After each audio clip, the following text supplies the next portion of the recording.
Hi, Carolyn. First, so here's what happened. Carolyn Talks podcast.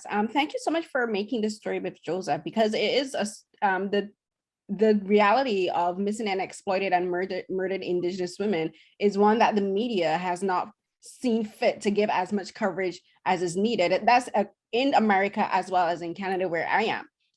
And I want you to talk a bit about the just being very subtle in discussing the dynamics of your character, and also of you being half Native American and half Black, and getting that into the story, but in very subtle ways, because it comes through in the scene with the mom Jaya, played by Kimberly Norris. And I was just like, this is very interesting, and it kind of like shows like how there's still a struggle of identity within like the Black and the Native American communities. Yeah, mainstream media seems to not highlight anything that has to do with Indigenous people, whether it's positive or negative, but they'll highlight the negative a lot, if any. We're the first people of the land, any land that you are around the world. It's not just Canada and America. There's Indigenous people everywhere. And we're usually the last to be talked about and looked at as a foreigner on our own land, which is always so baffling to me. So we're leading in statistics such as substance abuse, such as murder, such as kidnapping, depression, suicide. I mean, the list goes on. And we know what happens in Native country. We know what happens in Native community, but the mainstream media and non-Native allies to push towards change, to use the resources that are outside of Native communities, is what we need. So as a Black Native, especially as an athlete that has a platform in front of not a huge array of people, but, I was the first woman fight to be on HBO, over 1.4 million views. So if I had a chance to make my statement, I was going to come out representing who I was, so people can just ask the questions, have the conversation. So I found it my duty, so to speak, to really bring attention to missing and murdered Indigenous women, residential school children being uncovered finally, the accountability that we need for the residential school organizers that was horrible, the institutions, to these pipelines that are all these three different issues are all interconnected. These pipelines attract man camps attract. They want sex slaves. They want, that sex trafficking market becomes explosive in these areas where these man camps are. And you'll see these hot spots where these man camps are for drilling these pipelines through these sacred lands for years on end, because that's a big job. And so you'll see, but you won't see that or hear that on mainstream media, which is really, really, really baffling to me. And, especially in the Native community, the anti-Blackness in the Native community is something that's so taboo and so prevalent still to this day. Anti-Blackness anywhere is just not accepted, especially with the Northeast Woodland tribes. Now we're all along the East Coast, from north all the way down to the south. We are what we call first contact tribes. So it's in the description, first contact with settlers.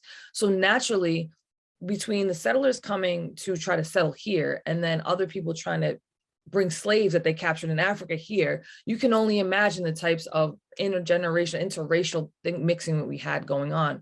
A lot of it was due to survival. My tribe and my nation personally, after the King's Philip War, which was all in New England, we were damn near wiped out. So to try to hide, there was actually necessity to start mixing with other races, i.e. slaves that were here that were trying to make a home for themselves when they got free. So there's so much history in it. And the specific connection with Kaylee, the character, and her mother, Jaya, we took a lot of things out of my real life. I am Cape Verdean and I am Native American, and I've always found a struggle in that balance. So that scene is very, very interesting. Again, it has a lot of layers, because she not only feels guilty, it was on her watch, but she feels even more guilty because she just feels that she doesn't get accepted because of who her father is to her mother. And that was really important to highlight, because number one, Native Americans we don't get seen, and especially Black Natives, we don't get seen, not even by our own people. I'm not Black enough, I'm not Cape Verdean enough, I'm not Native enough, I have curly, crazy hair, I look different, but I look like the people who were my ancestors. So we wanted to keep that. That was really important for me and for my people that I represent. Like, we want to do this, we're gonna have to do it all, get it all out there. Great answer. Thank you so much for going into such detail. Thank you. Problem. One of the things that this film really highlights is the network and how big these networks are, the human trafficking networks and the sex slavery networks. And Katie, she goes on a step-by-step journey where she goes like from the micro, and then she finds the macro, like the people who are in charge of these rings. And something that really struck me is how, like, whereas like for her, she had no community, she didn't have anyone to back her, she didn't have anyone to support her. These men and these women that are involved, they have a huge network, they have a huge support system. And a lot of that support system and a lot of that network has to do with like their ability, like, and their privilege as white people, because like we know a lot of these people are white and they get away with doing these things not only because the law is on their side, but their whiteness and their privilege gives them the invisibility to be able to blend in, you know, and seem like normal people. Like you're like the main antagonist. He had a whole family, but then as it's revealed, these men are still, they're toxic when they're around these young girls and these women that they're exploiting, but they're also toxic at home, especially if they have a spouse who is also a person of color, as is revealed in the film. So talk a bit about that, about like just the racial dynamics of how like being white affords them the privilege to literally get away with what they're doing. I mean, we all know the most powerful person on this earth is a white man. I mean, to say it straight bluntly, I mean, the power it holds, and it's just the years and years and centuries of kind of banging that into everyone's DNA, whether we want to admit it or not. In the back of our mind, we know that, you know what I mean? So to change that, we just start putting people and men and women of color in charge, educate our younger generations on what's really important, because they're the future and they're going to be the future leaders. And if we have more of our, especially young girls, I work with young girls, and to know, I think, and this is not a fact, but this is just my opinion, the fact that, and I can speak from experience, growing up as a young girl, we think we're not important, especially a young girl of color. We don't feel heard, we don't feel seen, we feel misunderstood. So really creating the space for our younger generation to be motivated enough to care enough about themselves to learn something about helping to lead these countries in this world is kind of what I believe we need to start. We know what the problem is, or we know what the whole leader of this world is, which is a white man.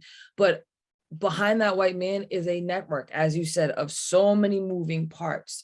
And we, I think, as non-white people and non-white men, need to be that whole network. We don't need a face to speak for us. We can all speak for ourselves, but we're so much stronger in numbers. And just showing up side by side, not behind a leader. Anybody can lead. You're gonna, all right, pass the mic to this one, pass the mic to that one. Just educate and let even our generation know that we can make a change. I may not have the talent and be really strong in this avenue that you are, but I'm strong in this. And if we're standing side by side and having these conversations, we'll learn each other and where we can be a force coming together, not you go, then I go. It's all together. I think that's the weak spot. Everybody wants to have this one person, i.e. a leader or a president, and he's the puppet behind this massive thing. The people that you don't see run this world. And we're seen or unseen, and people don't want to see us, but I think we're much stronger as a force, and just really listen to people. So many people are like this and everybody has this information. Information is not knowledge. What you do with the information is knowledge, and that leads to wisdom, and that leads to change. So that's kind of I don't know if it's a fact, but it's kind of an opinion on how we can change the narrative. Oh, great. Thank you so much. And I'm going to be including links that I can find into the description box for my YouTube channel when I post this. So thank you so much. No problem. Thank you.